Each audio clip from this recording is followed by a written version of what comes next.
Praise the Lord, जय मसीह की। मैं आशा करता हूँ कि आप सभी लोग प्रभु में सुरक्षित हैं और अच्छे हैं। मैं निरंतर अपनी प्रार्थनाओं में आप लोगों को स्मरण करता हूँ कि प्रभु के अनुग्रह, उसकी दया आप लोगों पर बनी रहे।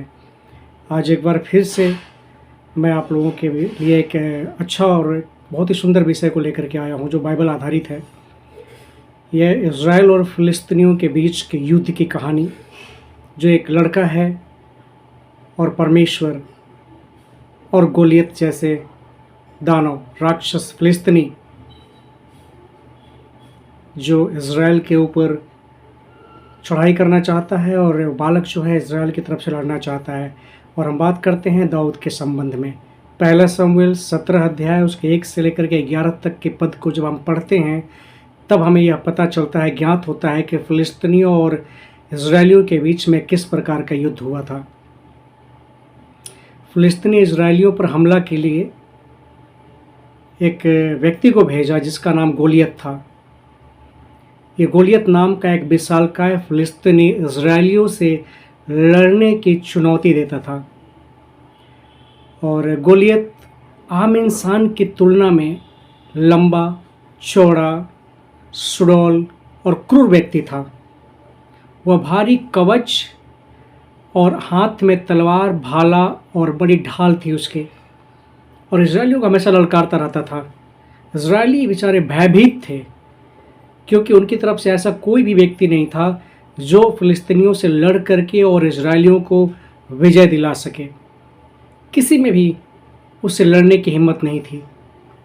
लेकिन जब दाऊद को अपने भाइयों के लिए खाना लेकर के युद्ध के मैदान में पहुंचता है, और दाऊद जो एक चरवाहा था और उसका प्रभु पर पूर्ण विश्वास था, और उसके भाई जो सेना में थे उनके लिए वह खाना लेकर के आया, तो उसने गोलियत की चुनौती को जो इज़राइलियों को दे रहा था, उसने सुना कि एक फ़िलिस्तीनी कैसे इज़राइलियों को युद्ध की धमकी दे रहा है, खुली चुनौती दे रहा है।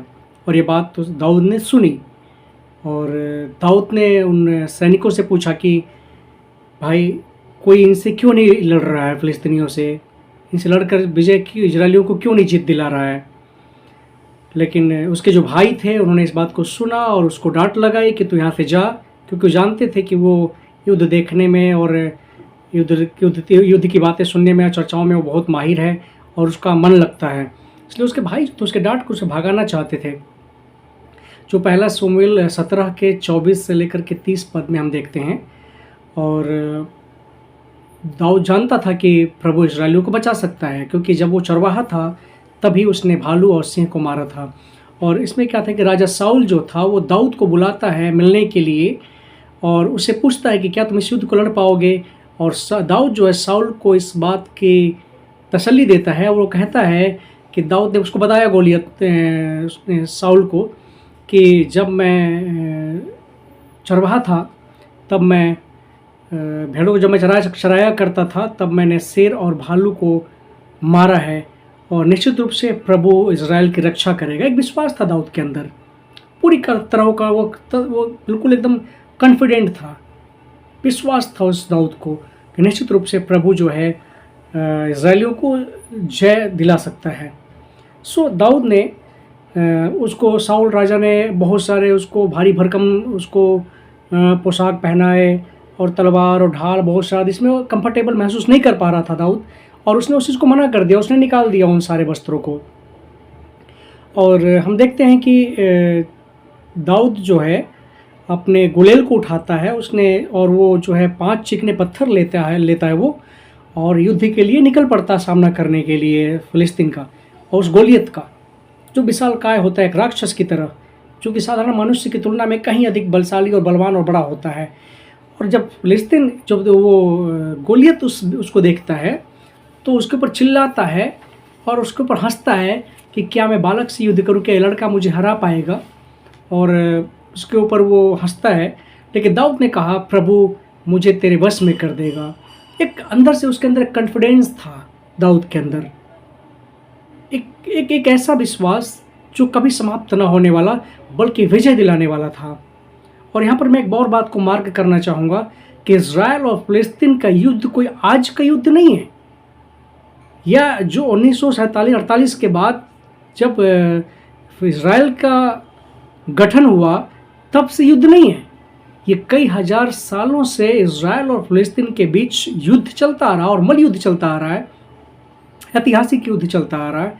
सो जब गोलियत ने दाऊद को ललकारा तब उसकी ललकार को उसने स्वीकार किया दाऊद ने, और उसने गुलेल से पत्थर को फेंका और सीधा उस गोलियत के माथे पर जा कर के लगा। और देखते ही देखते विशालकाय, बलशाली, बलवान, शस्त्रों से सुसज्जित, भाले, ढाल, तलवार, हथियार, पोशाक से सुसज्जित वह गोलियत जमीन पर ढेर हो गया। हालेलुया, प्रभु का धन्यवाद हो। वो ढेर हो गया उस व्यक्ति के द्वारा जो उसके पास तलवार भी नहीं था, पोशाक, राज के पोशाक भी नहीं था युद्ध का, सिर्फ एक गुलेल थी और 5 पत्थर था जिसमें से उसने एक ही पत्थर का इस्तेमाल किया था। सो जब परमेश्वर हमारे साथ है तो निश्चित रूप से हमें कोई पराजित नहीं कर सकता। और दाऊद ने इस बात को सिद्ध कर दिखाया, और बिना तलवार और बिना कवच के दाऊद ने विजय को हासिल किया, युद्ध को जीता और प्रभु ने उसकी मदद की। जब फिलिस्तीनियों ने देखा कि गोलियत मर गया तो वे डर के मारे भाग खड़े हुए। इस युद्ध को इजरायलियों ने जीत लिया था। सो जीवन के किसी भी प्रकार की कठिनाई और परिस्थितियां क्यों ना हो, परमेश्वर का वचन कहता है कि परमेश्वर आज कल और युगानुग एक सा है। वो हमें जीवन की हर कठिनाइयों में, हर परिस्थितियों में जयवंत को दे सकता है। सो इज़राइल और फ़िलिस्तीन का युद्ध सदियों से चला आ रहा है और ये बात हम सबको समझनी होगी। इसलिए हमें पूरे विश्व की शांति के लिए प्रार्थना करना होगा और ये प्रार्थना करनी होगी कि युद्ध समाप्त हो जाए, क्योंकि युद्ध किसी भी राष्ट्र के लिए, किसी भी देश के लिए, किसी भी व्यक्ति और समाज के लिए अच्छा नहीं होता। और हमें हर राष्ट्र की कुशलता के लिए और उसकी शांति के लिए, चाहे इज़राइल हो, फ़िलिस्तीन हो या विश्व शांति हो, हमें प्रार्थना करनी चाहिए कि हर व्यक्ति कुशलता से और शांतिपूर्वक अपने जीवन को जिए। धन्यवाद। प्रभु आशीष दे। जय मसीह की।